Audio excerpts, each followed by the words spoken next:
여러분 안녕하십니까, 최수일입니다. 이번 시간에는 3단계 개념학습법을 한번 우리가 알아보도록 하겠습니다. 개념학습인데 그 앞에 3단계라고 붙인 거는 이 학생들이 수학의 구조를 잘 모르기 때문에 제가 수학의 구조를 쪼개서 3단계로 나눠 주어서 학생들이 적응할 수 있도록 만든 학습 방법입니다. 학생들은 수학 공부를 어떻게 할까요? 한번 읽어보시죠.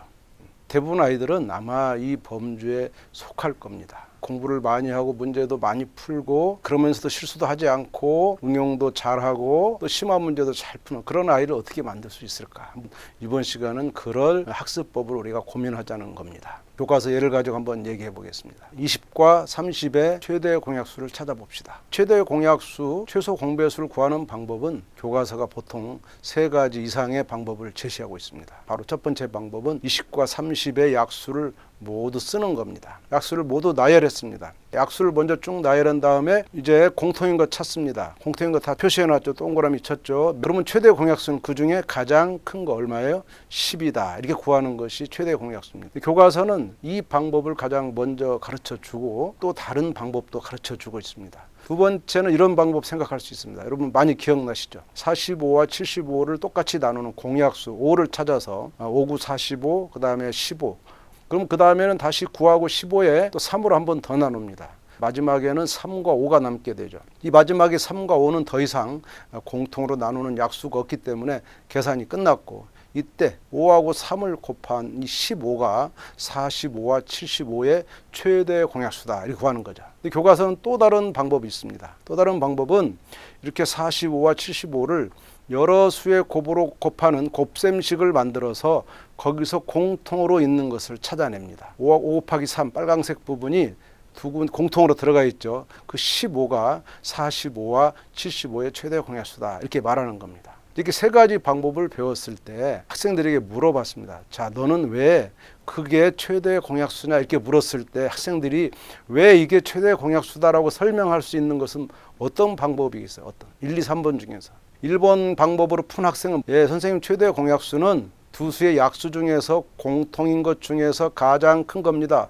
그렇게 했죠. 두 번째 방법 푼 아이는 15를 쉽게 구하긴 했지만 왜 그것이 가장 큰 건지 공통인 건지 설명이 쉽지 않습니다. 세 번째 방법은 더 어렵습니다. 저것이 가장 크다는 보장을 어떻게 할 수 있느냐. 초등학생에게는 쉽지 않은 설명이다. 저는 그렇게 느끼는 겁니다. 이렇게 3가지 방법에서 뭐가 중요하냐면 학생들은 그 문제를 풀고 왜 문제를 그렇게 풀었는지 이유를 말할 수 있는 것이 중요합니다. 이유를 말하지 못하면 자기 것이 될 수가 없습니다. 그냥 그렇게 하면 된다 하는 것은 공식을 그냥 외워가지고 적용한 거기 때문에 이해가 되지 않고 기억 역시 오래가지 못합니다. 그런데 반드시 이해한 거는 잊어버리지 않습니다. 그렇기 때문에 장기 기억도 가고 중요한 거는 그렇게 공부하면 수학이 좋아진다는 겁니다. 저는 여기서 2가지 학습 방법을 고민합니다. 하나는 개념학습, 그 반대는 공식 암기학습. 이렇게 2가지를 정했습니다. 공식을 암기해서 공부하는 게 꼭 나쁜 것은 아닙니다. 그런데 문제는 공식을 이해하지 않고 그냥 암기하는 것. 무조건 암기하는 공부는 바람직하지 않습니다. 반대로 개념학습은 주로 공식을 이용하는 게 아니라 정의를 이용합니다. 뜻을 이용합니다. 그리고 관계를 이용합니다. 주어진 개념과 관계에 있는 여러 개념의 연결을 통해서 그것을 이해합니다. 그리고 여러 개념의 공통점을 찾아서 문제를 풉니다. 이렇게 공부하는 것은 개념학습이라고 할 수 있고, 그 반대인 공식 암기학습은 공식이나 법칙이나 성질이나 정리 이런 것들을 그냥 암기해서 그 자체를 외워가지고 문제를 푸는 그런 것을 공식 암기학습이라고 합니다. 저는 여러분 자녀에게 개념학습을 하라. 개념학습 방법을 이 시간 말씀드리고 싶은 겁니다. 자, 그러면 개념을 충분히 이해하려면 어떻게 해야 될까요? 개념을 충분히 이해하려면 교과서를 가지고 해야 됩니다.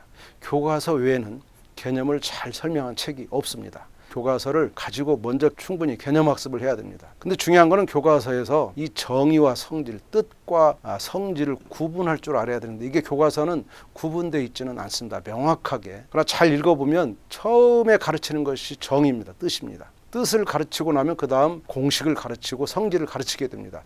그래서 제가 1차, 2차, 3차로 나눠놨습니다. 학생들은 먼저 교과서를 자세히 읽고 뜻과 성질을 먼저 구분합니다. 그래서 1차적으로는 뜻을 먼저 이해해야 됩니다. 정의는 이해하는 겁니다. 정의를 공부하는 방식은 이해하는 겁니다. 이해. 근데 2차적인 개념학습은 공식을 공부하는 건데 이 공식이나 성질은 그냥 외우는 게 아니고 유도해야 됩니다. 설명해야 됩니다. 증명해야 됩니다. 정의는 이해하는 거고 공식은 설명하는 겁니다. 공부하는 방식이 다릅니다. 이 두 가지가 교과서에 자세히 다 나와 있습니다. 그런데 교과서에 없는 게 또 하나 있는데 3차적인 개념 확장이라 이름 붙였습니다. 교과서에는 새로 나온 개념을 설명하기 위해서 자꾸 이전의 개념을 끌고 와서 연결합니다. 그럼 이전 개념이 교과서에 나오게 되어 있습니다. 그것들만을 다시 되돌아보는 것. 그래서 이전 개념을 공부한 것을 다시 기억하고 복습하는 것. 그래서 오늘 배운 새로운 개념과 이전 개념을 연결하는 것이 3차적인 개념 확장이 되겠습니다. 자, 이제 교과서를 직접 보면서 한번 우리가 생각해 보도록 하겠습니다. 5학년 1학기 분수의 덧셈에 대해서 1시간짜리 교과서입니다. 첫 번째 보면은 이제 분수를 덧셈을 하는 겁니다. 5학년이기 때문에 분모가 다른 분수가 나옵니다. 첫 번째는 2분의 1과 4분의 1을 더하는데 어떻게 더했냐면 컵에다가 물을 붓는 걸 통해서 2분의 1과 4분의 1을 더하고 있습니다.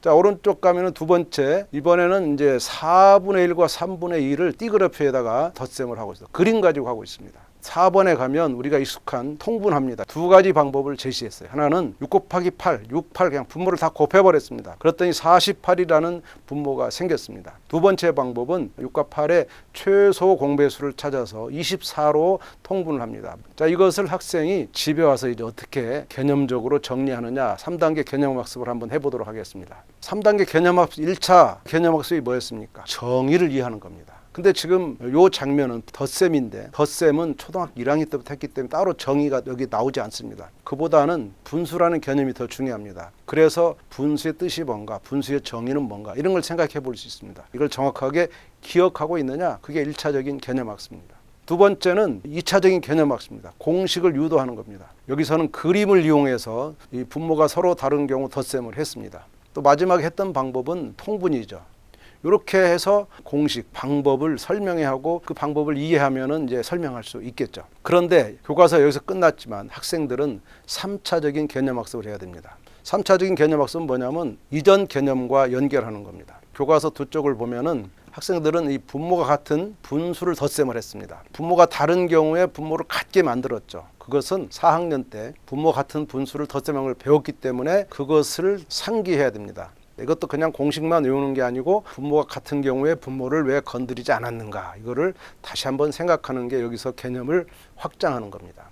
그것뿐만 아니라 통분할 때 크기가 같은 분수를 만들었습니다. 이 크기 같은 분수는 이보다 더 전에 배웠습니다. 그것을 끌어와서 연결해야 됩니다. 그리고 이제 통분할 때 그럼 최소 공배수 개념이 쓰인 겁니다. 그럼 최소 공배수가 뭐였나? 다시 한번 돌아보는 시간. 이게 3차적인 개념 확장입니다.